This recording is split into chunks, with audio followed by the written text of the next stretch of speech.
Bueno, ¿cómo andan? En la clase de hoy vamos a seguir con el tema de las buenas prácticas ambientales y vamos a dedicarnos específicamente a lo que tiene que ver con consumo de recursos y en concreto a uso del agua potable. Para empezar con algunos datos, como hacemos siempre, situando el tema en concreto, vamos a recordar algunas cuestiones que hablamos allá cuando empezamos la cursada en la unidad 1. ¿Se acuerdan que habíamos dicho de que del 75% del planeta es agua? De ese 75%, si lo asimilamos a un 100, tendríamos que decir que el 97% es agua salada o salobre, por ende imposible de ser consumida de manera directa por los seres humanos y por la mayoría de los animales, lo mismo que para satisfacer sus necesidades y sus deseos más allá del consumo directo, y solamente el 3% es agua dulce y por ende accesible y potable. No hablemos de accesible para no mezclarlo, ¿no? Ahora sí, de ese 3% de agua potable, habíamos dicho que no toda está accesible. ¿Por qué? Porque casi el 70% está congelada en casquetes polares o en glaciares, en masas glaciares o en las nieves eternas de las cimas más altas de las montañas. El 30% es agua subterránea y muchas veces está a profundidades tan importantes que no se cuenta con medios económicos para poder realizar las perforaciones para utilizarla. Y el resto se encuentra en otros estados, por ejemplo en intersticios de rocas, y es imposible también por lo oneroso que es estos métodos poder acceder a la misma. Y bueno, y solamente fíjense que un 0,3% estaría representado por agua superficial, es decir, lagos, lagunas, ríos, arroyos, o bueno, ya el tipo de ecosistema tan hablado últimamente, tan de moda, que son los humedales, ¿no? Entonces fíjense de esta manera que si hablamos de agua superficial, y es lo que nosotros más conocemos como dentro de lo que es agua dulce, en realidad es lo que menos porcentaje estaría ocupando dentro de ese total, ese volumen total de agua eh, dulce disponible. Y si queremos hablar específicamente del agua superficial, a la derecha de la pantalla tenemos obviamente cómo se constituye, cómo se configura, cómo se distribuye. Con la mayor parte de la misma, un 87% en este caso, emplazada en lagos y solo un 2% en ríos. Cuando hablamos de agua y de escasez de agua, deberíamos distinguir tres tipos de escasez, dos de las cuales están representadas en este mapa mundial, ¿no? Esta es una imagen que fue sacada del Foro Económico Mundial del año 2017 y en la que se muestran los países que presentan escasez física y escasez económica de agua. ¿Qué significa eso? Aquellos países que tienen escasez física como país, no quiere decir que como región quizás no tengan escasez o se mezcle quizás también con escasez económica, pero a nivel país, los que están en rojo son entonces los que se los reconoce como países con escasez física de agua. ¿Qué implica esto? Decía, que son países que cuentan con poquísimos recursos de los cuales se puede extraer agua potable para consumo. Es evidente que cuando hablamos de estos países vamos a encontrar, o esperaríamos encontrar los mismos en toda la zona de Medio Oriente. Fíjense entonces cómo los países de esa zona, todos tienen este estatus de escasez física de agua, repito, dulce, potable y accesible. Por otro lado, tenemos otra categoría, que es la de escasez económica de agua. Son los países que se encuentran en amarillo en el mapa. En este caso, no es que no cuenten con recursos de los cuales se puede extraer este bien, pero sí, con lo que no cuentan, el déficit que tienen en este caso es la tecnología, las tecnologías necesarias para poder acceder a ese recurso, ya sea canalizaciones, dinero para tecnología y dinero, ¿no? No estamos hablando solamente de tecnología. Canalizaciones, perforaciones, como decía antes, poder realizar quizás una represa para poder mantener esa agua contenida en un embalse y poder ir distribuyéndola a medida que se va necesitando.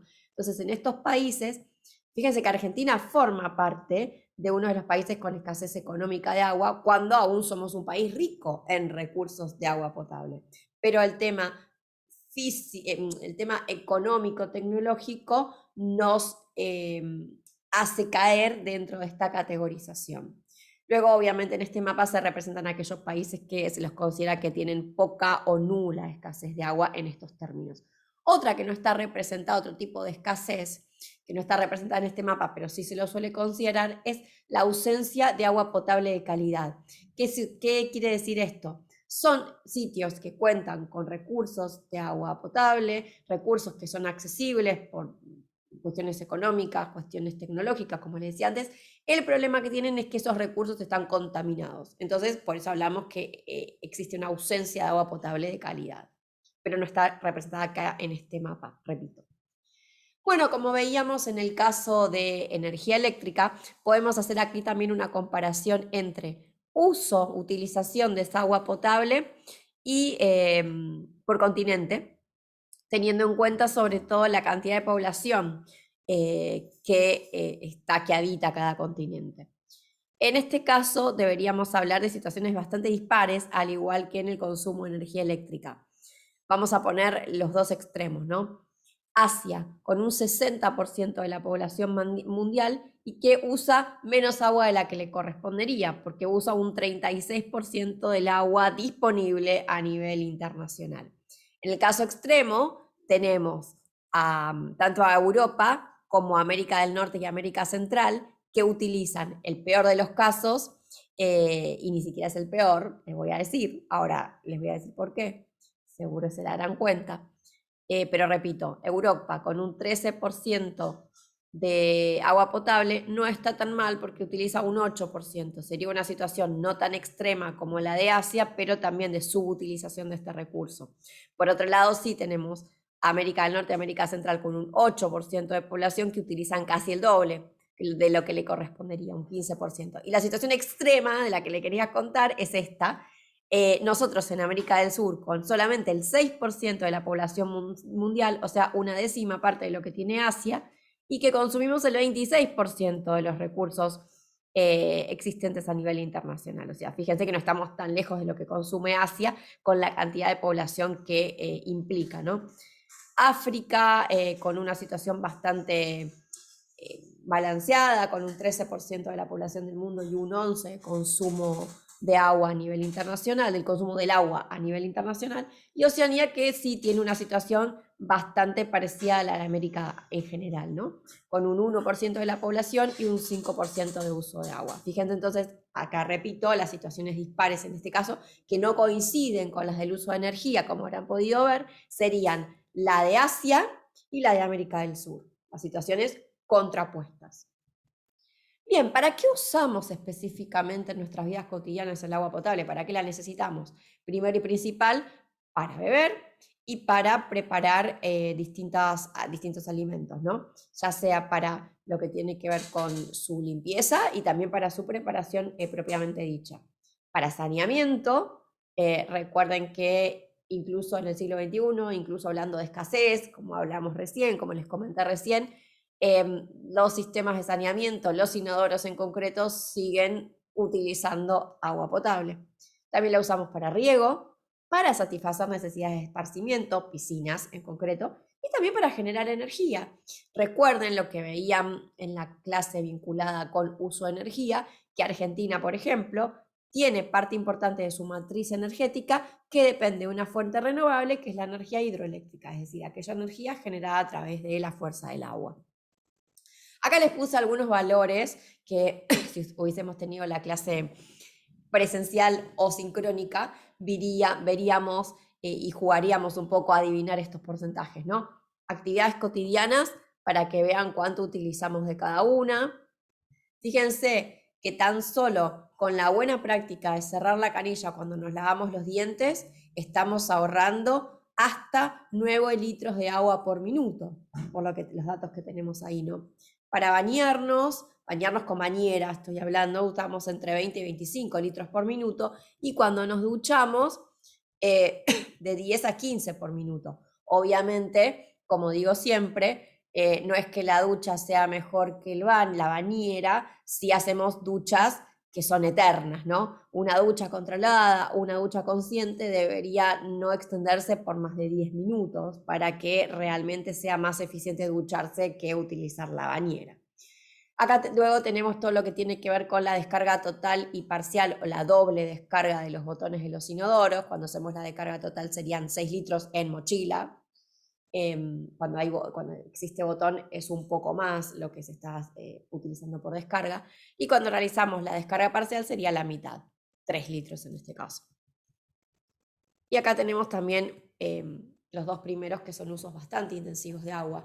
Lavar una carga de ropa en el lavarropa, esto obviamente de entre 40 y 100 litros, va a depender del tipo de programa que utilicemos, si es eficiente, no es eficiente. Obviamente los modelos más modernos de lavarropas utilizan no solamente menos agua, sino también menos energía y menos producto químico.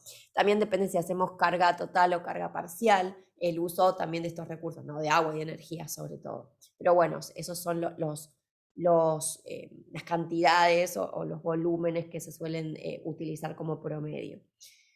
Lavar el auto con manguera hasta 500 litros, también dependiendo de cuán conscientes seamos y si cerramos la manguera o no, cuando estemos quizás no la estemos utilizando. Siempre obviamente es mejor lavar con balde y no con manguera para hacer un uso lo más consciente posible del agua. Y yo les había dicho que lo esencial para lo cual tenemos que utilizar el agua potable es para cocinar y beber, y fíjense que es para lo que menos lo utilizamos, de 2 a 4 litros por día. Y teniendo en cuenta que 2 litros es lo que mínimo deberíamos tomar por día, no consumir por día. Acá les puse también ejemplos para que vean cómo se distingue, cómo se diferencia el uso del agua potable dentro de una casa. Fíjense que el 75% del agua potable que empleamos se va en el baño, 45% en el inodoro y 30% en la ducha, en el lavabo y en otras actividades que realizamos en ese cuarto en concreto. El 20% en todo lo que tiene que ver con lavado, lavado de ropa, lavado de vajilla y en los desagües, y solamente el 5% para cocinar, para beber, para preparar alimentos, como veíamos antes. Fíjense que todo está relacionado y todo tiene concordancia. Entonces, luego de esta pequeña, breve introducción, ¿cuáles son las buenas prácticas que podemos aplicar para minimizar el consumo de agua potable, tanto en nuestras casas, en nuestras vidas cotidianas, como en cualquier organización, por ejemplo, en un hotel? Yo les había comentado que cuando hablamos de buenas prácticas en uso de agua y energía, debemos distinguir las buenas prácticas propiamente dichas, que son estas pautas o estas recomendaciones de simple aplicación, y también las buenas tecnologías disponibles, que son estas que vamos a ver ahora. ¿Cuáles son en este caso en agua buenas tecnologías disponibles? Bueno, primero y principal, la instalación de dispositivos que tiendan al ahorro, a la economización de esta agua potable. ¿Cuáles son en concreto estos dispositivos? Bueno, todo lo que tiene que ver con grifería, el botón de descarga dual o de doble descarga en inodoros, y también obviamente lo que tiene que ver en duchas.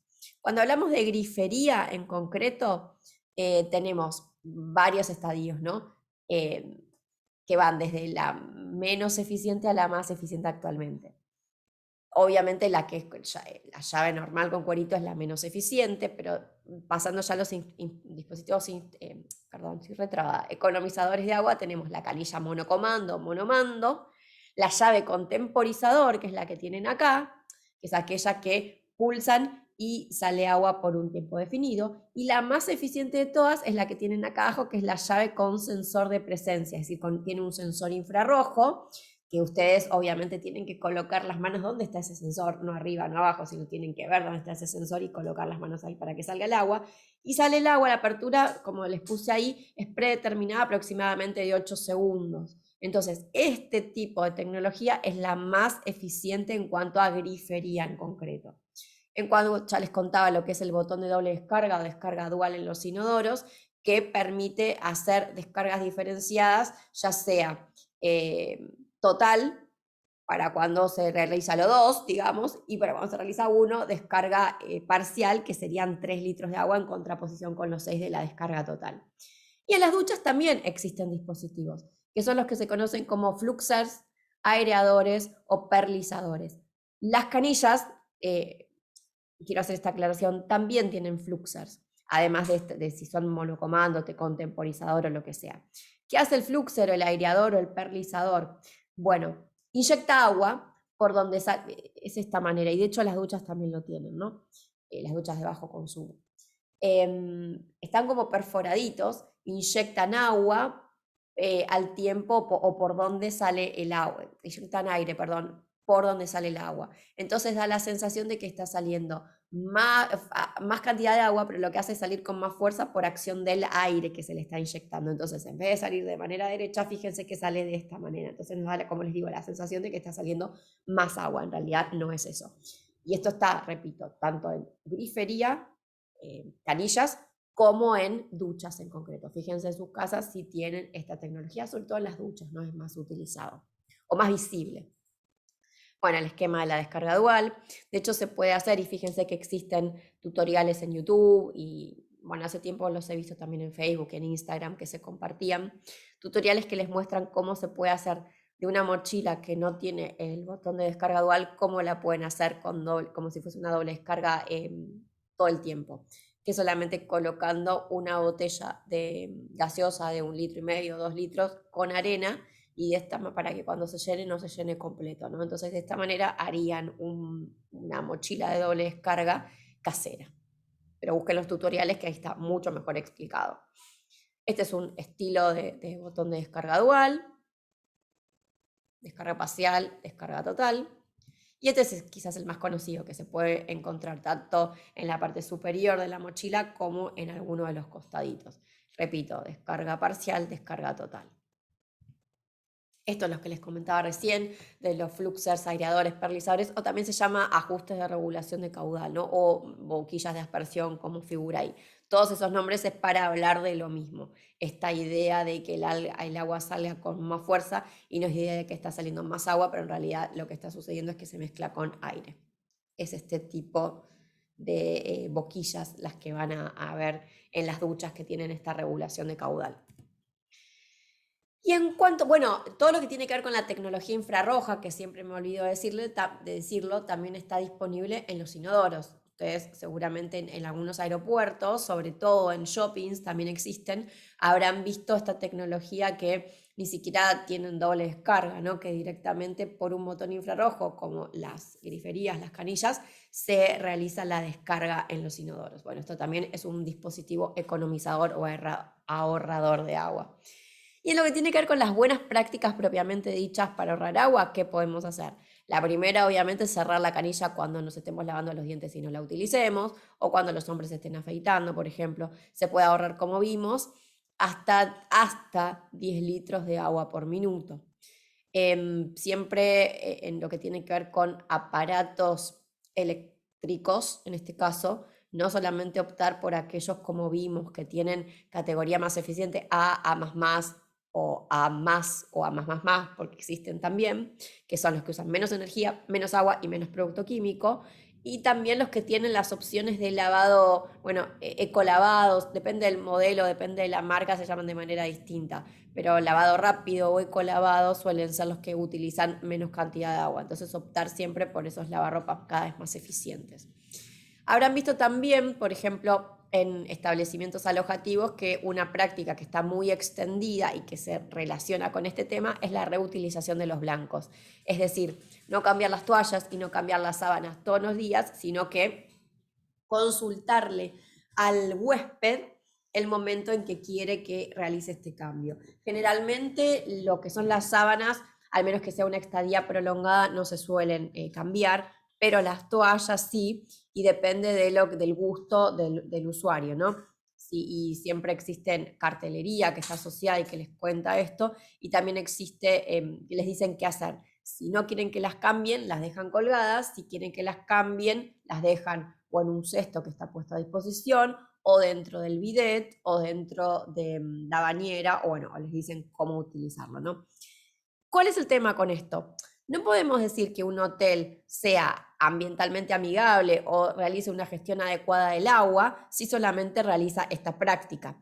Lo que está sucediendo también es que muchos establecimientos venden esto como si fuese lo único importante. Entonces ahí estamos en la línea delgada del greenwashing, ¿no? Ojo con cómo vendemos, con cómo nos publicitamos, porque a veces solamente es una estrategia de marketing y no más que eso.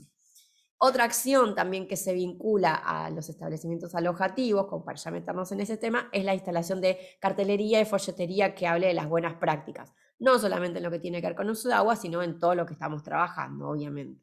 Quizás acá se ve más por esto que les comentaba. Este es un cartelito que estaba, digo, porque se cerró el Hotel Casa Calma, acá en la zona de Retiro Recoleta, esa zona de la ciudad de Buenos Aires, que es como la zona de transición entre esos dos barrios, que justamente decían esto, ¿no? Si la toalla quedaba en el toallero, significaba que se iba a reusar, y si la dejaban en el piso, significaba que querían que se realice el cambio, el huésped. Después está esta situación, ¿no? Que no podemos decir que solamente por adherir a un programa de reutilización de blancos o de toallas en concreto seamos eficientes en el uso del agua. Esta es una imagen que obtuve de un hotel de Mendoza. Aclaro que yo no escribí ese cartelito, eso, que está en tinta. Pero a ver, acá decía que sí, que eran conscientes de que el agua era un recurso escaso, entonces por eso adherían al programa de reutilización de toallas. El tema es que parece que el huésped que escribió esto notó que había una pérdida bastante importante en el depósito del inodoro. Entonces, obviamente, como digo siempre tenemos que mostrar consistencia y coherencia con lo que realizamos. Porque si nosotros decimos que nos interesa el agua y que por eso reutilizamos los blancos, pero por otro lado no hacemos mantenimiento preventivo a las instalaciones, es, como les decía, una fachada o una acción que está vinculada más con el greenwashing que con otra cosa, ¿sí? Hay que tener siempre consistencia y coherencia. Y como hablábamos en el uso de energía, el mantenimiento preventivo de las instalaciones es esencial para lograr minimizar las fugas de agua en este caso. Y acá también lo tenemos como el último punto, ¿no?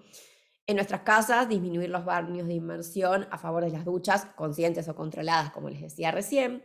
Lo que tiene que ver con limpieza, obviamente, y esto lo van a ver mucho con los encargados de edificio, hubiese estado bueno también charlarlo, que siempre se arman lindos debates sobre este tema.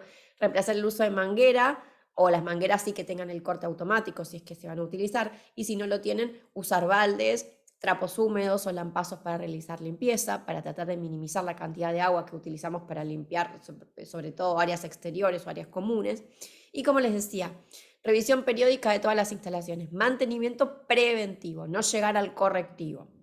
¿Y cuáles son las instalaciones cuando hablamos de agua? Bueno, todo lo que tiene que ver con griferías, duchas, desagües, cañerías, calderas, si utilizan agua obviamente, y todo lo que tiene que ver con piscinas. Siempre orientado a detectar fugas y orientado a detectar problemas antes que se vuelvan grandes y que tengamos que optar después o realizar después mantenimiento correctivo, ¿no? Este punto es esencial, al igual que lo es en el uso de la energía. Y bueno, obviamente cuando hablamos de uso de agua, tenemos que hablar también de maneras de evitar la contaminación de ese recurso tan escaso como vimos. Entonces, acá les puse algunas cuestiones que podemos hacer para evitar la contaminación en nuestras casas, pero también en establecimientos alojativos y en cualquier tipo de organización de ese tipo. Tipo, bueno, estoy cansada, estamos a fin de año, casi. Bueno, en cuanto al aceite vegetal usado, ustedes saben, y si no lo saben se los cuento, que nunca deberían tirarlo por la cañería ni por el inodoro el aceite vegetal usado. ¿Por qué? Por varias razones. Primero y principal, por temas de mantenimiento de las instalaciones. Cuando nosotros tiramos por la cañería aceite vegetal, lo que hacemos es engrosar las paredes internas de la cañería e impedir, por otro lado, que el agua pueda escurrir de manera normal, porque cada vez está siendo más chiquito el conducto por el que pasa esa agua. Siempre me gusta hacer la analogía de lo que sucede con el colesterol en nuestras arterias. Es lo mismo. Si nosotros tenemos mucho colesterol, las arterias se van taponando internamente, entonces la sangre no puede fluir, y cuando no fluye, cuando se produce un atascamiento, es que se generan lo que nosotros conocemos como accidente cerebrovascular, ¿no? O un infarto del órgano que sea. Puede ser del corazón, puede ser del cerebro, de lo que sea. Es cuando la sangre no llega a ese órgano. Bueno, lo mismo estaría pasando dentro de las cañerías cuando nosotros vertemos aceite vegetal por las mismas. Cañerías, inodoro, es lo mismo para el caso. Y el otro motivo, y el que está más vinculado con el tema ecológico, es que una vez que todo ese aceite llega a su destino final y si no tiene tratamiento, llega justamente sin un previo tratamiento a un curso de agua, a un cuerpo de agua, ese aceite, como es invisible, como no se mezcla con el agua y a su vez es menos denso que el agua, flota sobre la misma, empieza a generar una capa que impide el intercambio gaseoso con el aire.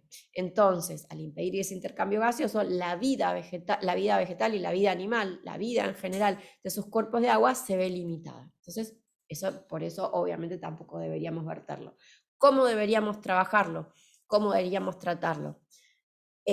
Colocarlo en un recipiente adecuado, obviamente luego que se enfríe, y llevarlo a los lugares, a centros donde se acepte su reciclado. Veíamos, por ejemplo, en la clase vinculada con buenas prácticas ambientales vinculadas a la gestión de residuos, que en la ciudad de Buenos Aires, en algunos puntos verdes, se acepta aceite vegetal usado. Entonces se puede llevar a esos lugares. Hasta hace poco tiempo también Carrefour, algunos hipermercados Carrefour eran sitios donde se podía llevar el aceite. Y en las diferentes provincias, deberían ustedes investigar porque existen opciones para tratarlos. Los restaurantes, los hoteles, los bares, todos los lugares donde tienen cocinas y utilizan aceite, están obligados en provincia, en Ciudad de Buenos Aires y también en otras jurisdicciones a tratar de manera responsable el aceite vegetal usado y a gestionarlo a través de tratadores inscriptos en registros abiertos por las diferentes jurisdicciones, ¿no? Entonces van a ver, y ahora se los voy a mostrar en un ratito, cómo se trata ese aceite vegetal usado. Bueno, otra manera para prevenir la contaminación es evitar todos los productos de limpieza que sean agresivos. ¿Y cómo hacemos para evitarlos? Bueno, limpiando más seguido y no teniendo que recurrir a estos productos que quizás son, como les decía, muy, muy agresivos, muy tóxicos y muy contaminantes, porque hay lugares donde si no los utilizamos no vamos a poder limpiar de manera correcta. Siempre también es importante con los productos químicos, los productos de limpieza, utilizar la cantidad de producto recomendada. No porque nosotros coloquemos más lavandina, coloquemos más desengrasante, vamos a desengrasar o desinfectar mejor en este caso, no. Si dice una tapita de desinfectante por 10 litros de agua, esa es la dosis que está aprobada que sirve para desinfectar. Entonces no coloquemos más para evitar contaminar más de lo que deberíamos con ese producto. Bueno, esto es, y obviamente, aunque no está vinculado con buena práctica ambiental, pero sí con temas de salud, nunca mezclen lavandina con detergente porque se generan efluentes gaseosos que son sumamente nocivos y tóxicos para el ser humano. Eso como corolario o como un consejo general, ¿no? Fíjense, acá tenemos los camiones. Esta foto la saqué hace unos años me sale el Centro Cultural Recoleta, pero no es el Centro Cultural Recoleta, el Paseo La Plaza. Bueno, que ustedes saben que es un sitio donde tienen varios emprendimientos gastronómicos, ¿no? Y este es uno de los camiones que retiran los aceites vegetales usados de ese complejo. ¿Cómo se gestionan entonces? Se deja un tambor, que es este que tienen acá en la imagen, un tambor de 200 litros en cada uno de los restaurantes, bares, hoteles o lo que sea. Cuando está lleno este tambor, se llama a la empresa para que lo retire y dejan un tambor nuevo para que sigan acopiando. ¿Qué se hace con este aceite vegetal usado? Bueno, básicamente se puede hacer jabón, pero básicamente para lo que se utiliza en general es para hacer biodiesel, es para hacer combustible a partir de esta fuente de energía, a partir de este aceite vegetal usado. Y lo que les puse acá también era la campaña que les comentaba de Carrefour, que estaba asociada al gobierno de la ciudad. Pero bueno, como ahora pasaron algunos centros, puntos verdes, que pueden hacer este tratamiento, dejó de funcionar esta campaña. Y de hecho también el punto verde móvil acepta aceite vegetal usado, me olvidé decir, pero eso lo tienen cuando hablamos de buenas prácticas asociadas a gestión de residuos. Bien, ya con esto vamos terminando. En lo que tiene que ver con el jardín, ¿qué hacemos para usar menos agua? Controlar obviamente la periodicidad en que regamos. y siempre, obviamente, hacer ese riego en las horas de menor insolación, o sea, no hacerlo al mediodía, sino que hacerlo temprano por la mañana o cuando baja el sol para evitar que exista mucha evapotranspiración y para evitar que tengamos que regar más, porque evidentemente va a desaparecer más rápido el agua que estemos inyectándole a todo el follaje. Siempre también optar por sistemas de riego lo más eficientes posibles, sobre todo el riego por goteo o los que son programables, los sprinklers que son programables, que los abrimos por determinado tiempo y nosotros programamos cuántos minutos o cuántos segundos o lo que sea. Y el sistema de riego por goteo es un sistema, se utiliza mucho, por ejemplo, en las plantaciones de vid que requieren mucha agua, mucho requerimiento hídrico. Es una especie de manguera que se coloca, que está perforada cada, cierta cantidad de centímetros y a través del cual, cuando nosotros habilitamos ese sistema, salen continuamente gotas de agua que van irrigando y van hidratando la tierra en este caso. Entonces, ese es un sistema súper eficiente. Obviamente, instalar un sistema de riego por goteo es bastante más oneroso que tener una manguera y regar a mano, ¿no? Pero bueno, hay diferentes tipos de cultivos que necesitan estar irrigados todo el día, entonces por eso se utiliza este tipo de riego en esos lugares. Y obviamente siempre elegir plantas autóctonas que son las que están a tono con los requerimientos hídricos del lugar donde nos encontremos. No plantar obviamente en un lugar árido una palmera, por ejemplo, que tiene mucho requerimiento o cualquier tipo de planta que desentona o desencaja con lo que es el requerimiento de la zona en la que le estemos implantando. Por eso existe flora y fauna asociada a un clima determinado y a un tipo de suelo determinado. Siempre les cuento, por ejemplo, el caso de Chilecito en La Rioja, que es un lugar donde yo trabajé hace unos años haciendo un plan de desarrollo turístico y comercial, que es un lugar bastante árido y con pocos recursos hídricos superficiales, sobre todo, y los subterráneos están bastante profundos y no son muy accesibles por ese tema. Que, bueno, un intendente que hubo en la ciudad en esa época, que se le había ocurrido hacer bulevares y poner palmeras, y las palmeras, un tipo de palmera en concreto, claramente, porque quería parecerse a Miami. Y obviamente esas palmeras requieren mucha agua, entonces las habían plantado, había hecho todo el bulevar perfecto y con el tiempo se empezaron a secar porque obviamente no tenían agua suficiente para regarlas. Incluso después también se había abierto, bueno, en ese tiempo ya está abierto, un hotel 5 estrellas que iba a tener una cancha de golf y había problemas para regar la cancha de golf porque obviamente para que se mantenga el green verde necesita mucho requerimiento de agua y no podía conseguir esa agua. Entonces fíjense todas las cuestiones que tenemos que tener en cuenta al momento de planificar esto que puede ser muy tonto, ¿no? Y bueno, ya ahora sí, para terminar, cuando hablábamos de las buenas tecnologías disponibles, yo les comentaba de las duchas, por ejemplo.